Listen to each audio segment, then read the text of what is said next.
Hey everybody. All right, we are doing a video series on health equity and I'm very excited. I mentioned in the very first video that I posted where the inspiration for this series came from. It is the class that I'm taking this semester, Social and Behavioral Determinants of Health, and I know that is backward for you guys.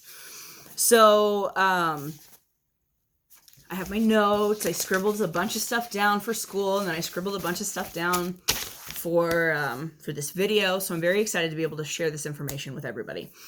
All right, so let's just talk about a little bit about my background and a little bit about where I'm coming from on this, because I think that's important, that I'm not just some random Joe Schmo talking to you on YouTube.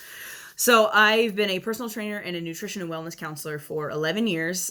Recently added holistic health coach to my toolkit. And a lot of things, actually the majority of things that I learned during that certification process were things that I had learned as an anthropologist, with a focus in the biocultural, medical, like public health kind of realm.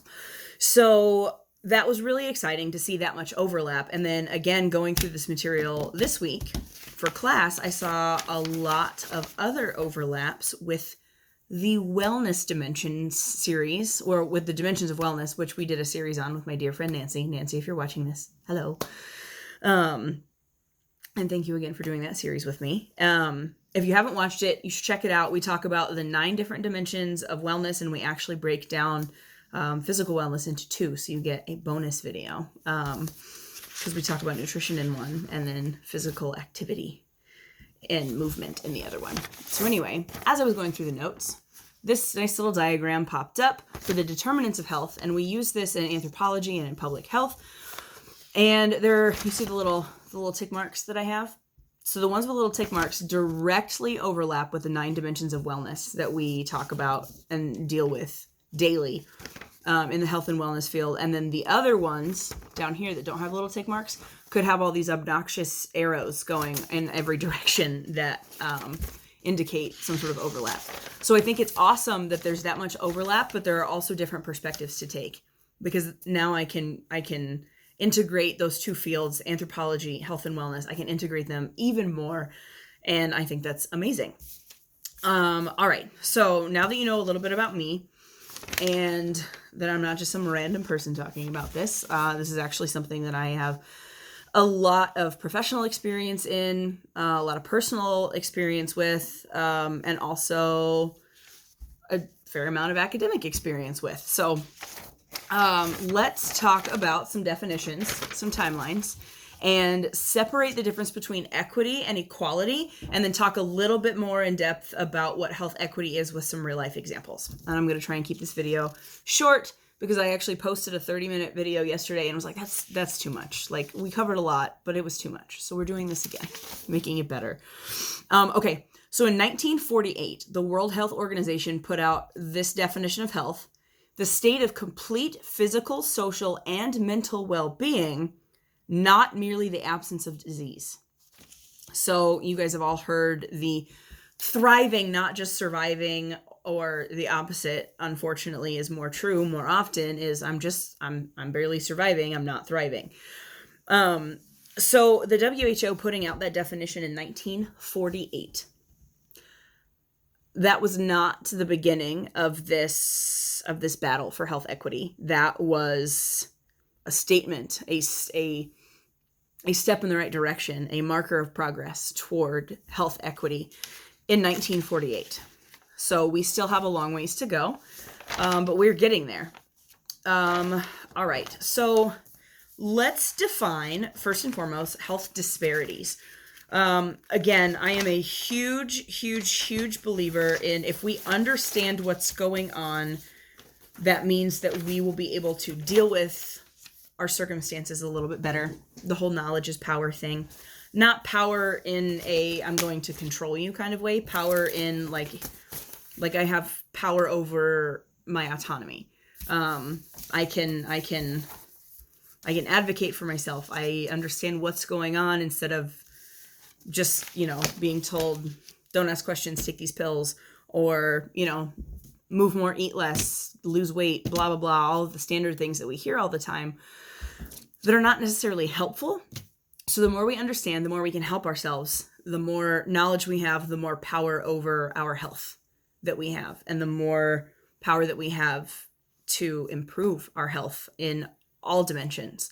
So, okay, bad news first, and then the good news. So it's not really bad news, it's more like bad info.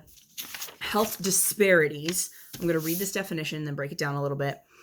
A particular type of health difference that is closely linked with social, economic, and or environmental disadvantage. Health disparities adversely affect groups of people who have systematically experienced greater obstacles to health based on their racial or ethnic group, religion, socioeconomic status, gender, age, mental health, cognitive, sensory, or physical disability, sexual orientation or identity, geographic location, or other characteristics historically linked to discrimination or exclusion. Okay, that's a mouthful. Basically, what that is saying is that anyone who deviates from the accepted social norm, or the accepted, not really social norm, the accepted social standard of what a human being should be.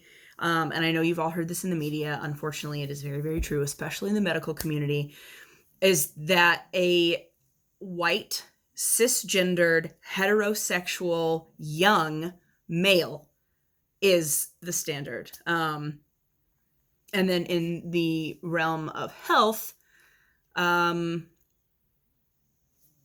attractive, buff, have that stereotypical look that people associate with health, and that's not always accurate either.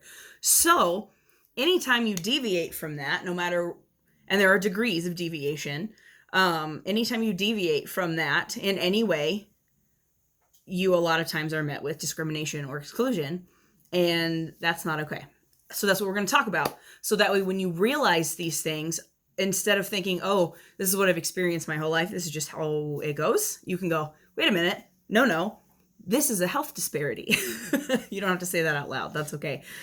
You can say, oh, okay, my religion is different, the color of my skin is different, and I don't make a ton of money. Hang on. I'm at a disadvantage. I'm being discriminated against. And you can advocate for yourself to possibly make your personal situation a little bit better. You can share info with your friends, your family, your community, and hopefully they will follow suit and they will share that kind of information. And then, again, knowledge is power. Hopefully the information spreads and people will be able to advocate for themselves, and then groups will advocate for each other, and it turns into a community effort. And before you know it, we have progress and change, and it's a beautiful, beautiful thing. So, okay, that's the negative part that we experience based on how much money we make, whether we have any sort of physical, sensory, cognitive disabilities, whether we are part of the LGBTQIA2S+ community, whether we are of a different racial, ethnic, or heritage, cultural background, and whether or not there are historical biases and that have kind of carried over into modern times, and those ideals are still held very deeply rooted within individuals and populations and communities, that create very inaccurate perceptions of people who are different than them. But also there are internalized issues, internalized racism, internalized sexism, internalized homophobia. And that is when somebody is a member of one of those discriminated against populations and they start to believe those horrible things about themselves. And that happens a lot too.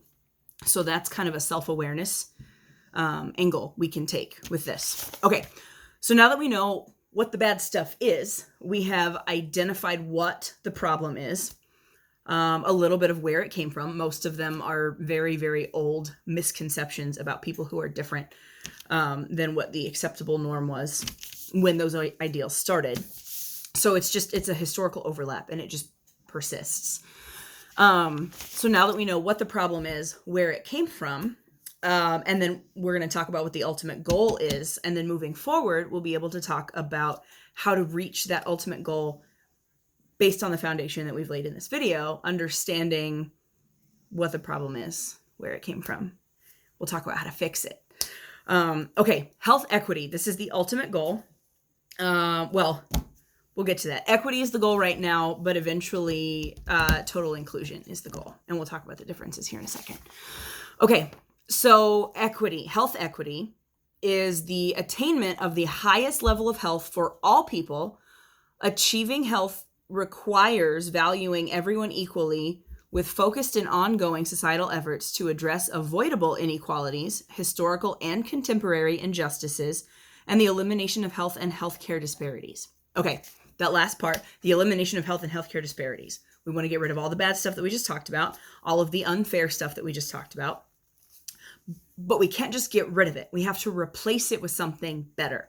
And what is better is equity.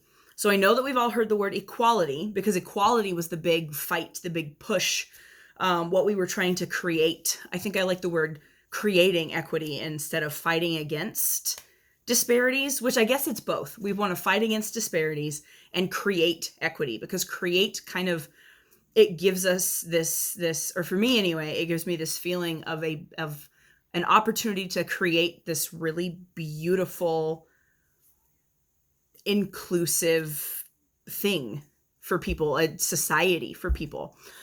So a lot of this is how we talk about it, how we approach it internally and externally. All right, so equity being the final goal, the highest level of health for all people. So that doesn't mean that everybody's health is going to be the exact same, because we are not. We'll talk about biodiversity, which is basically humans are all genetically different, and that's okay. We just have to be able to provide the best possible resources for everyone to achieve their highest level of health as well as they can. So it's what else is in this definition? Focused and ongoing societal efforts to address avoidable inequalities. So we have to remain diligent. That's all that means, is that we have to stick to it. We have to keep going. We have to really, really strive for the creation of something better. Because these inequalities are in fact avoidable. We just have to know where the roots of the inequality lie, so that way we can completely uproot them instead of just like bending over that nasty flower and then popping it back up, right? Have you ever tried to like weed your garden and you just mow the tops of the weeds off and they still grow back? Because you haven't gotten rid of the roots. You get rid of the roots, plant can't grow anymore. So if we have this big nasty disparities, inequalities, biases, racism, sexism, homophobia, ableism, blah, blah, blah, blah, blah.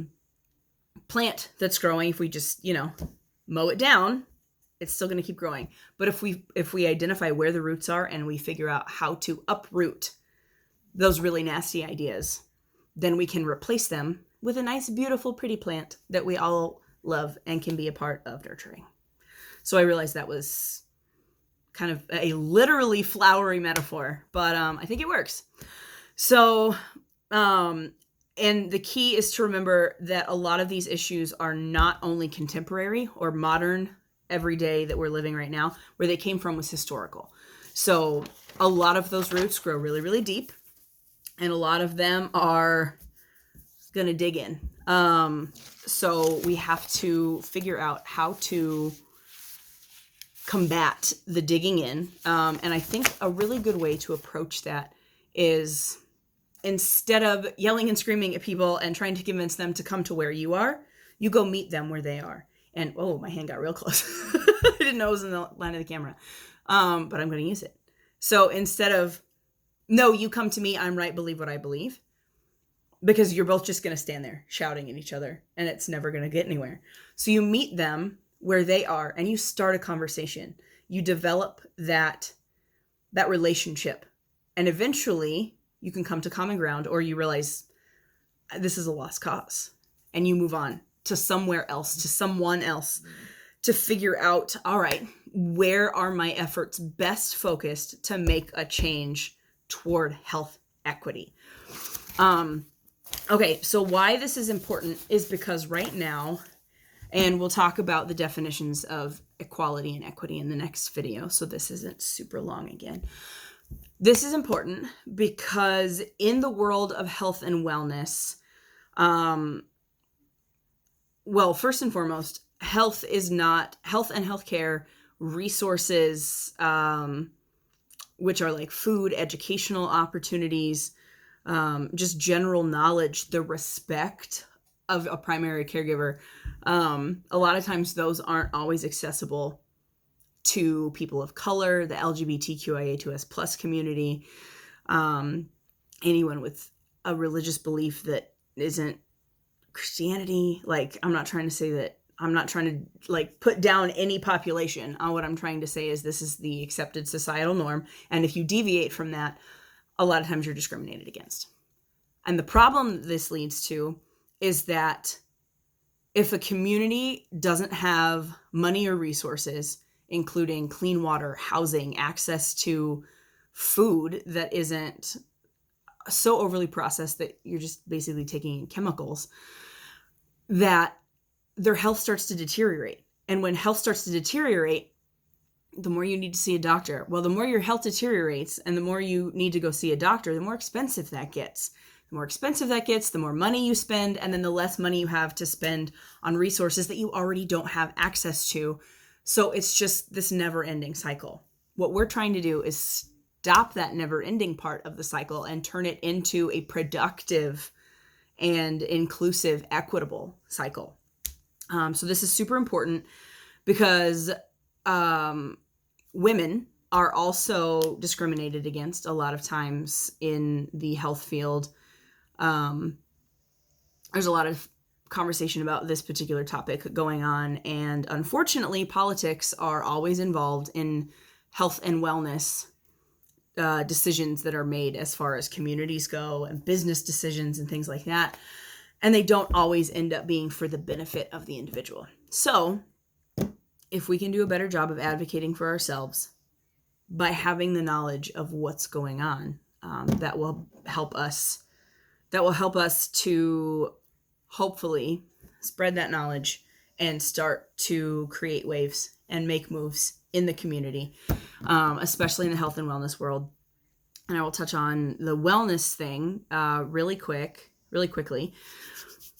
So the word wellness a lot of times gets associated with more affluent populations, people with money, people that are higher income because they have money to go to see all of these woo-woo, hoity-toity traditional medicine practitioners, and they can spend excessive amounts of money on Lululemon pants and go to their Reiki healers and their shamans and all this other stuff. Well, the thing is traditional medicine and the roots of modern medicine actually came from indigenous peoples from all over the world, and then were co-opted into a capitalistic form.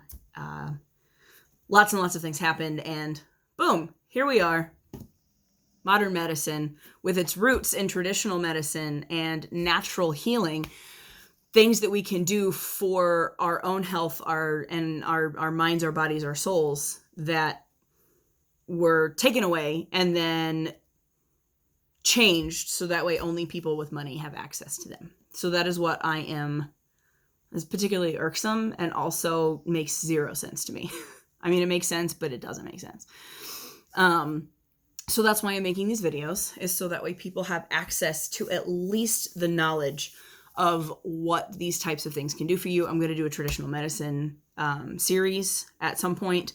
I do work full-time. I am a full-time student, so I don't make as many of these as I want to, but we're going to do our best to keep up. So having the knowledge, having the background, being able to understand what these things mean, what they do and don't do for us, we can move forward. So I really just wanted to lay the foundation for what we're going to be talking about a little bit more than, hey guys, this is what we're doing, which is kind of what the first video was. So in the next video, we will talk about the difference between equity and equality. Now that we kind of have an understanding of why these things are important and what health equity actually is, what it's combating, and how we're going to get there. We're going to keep talking about how to get there, and we're going to make waves. We're going to do this. Thank you guys for tuning in. If you have questions, please comment. I will see you next time.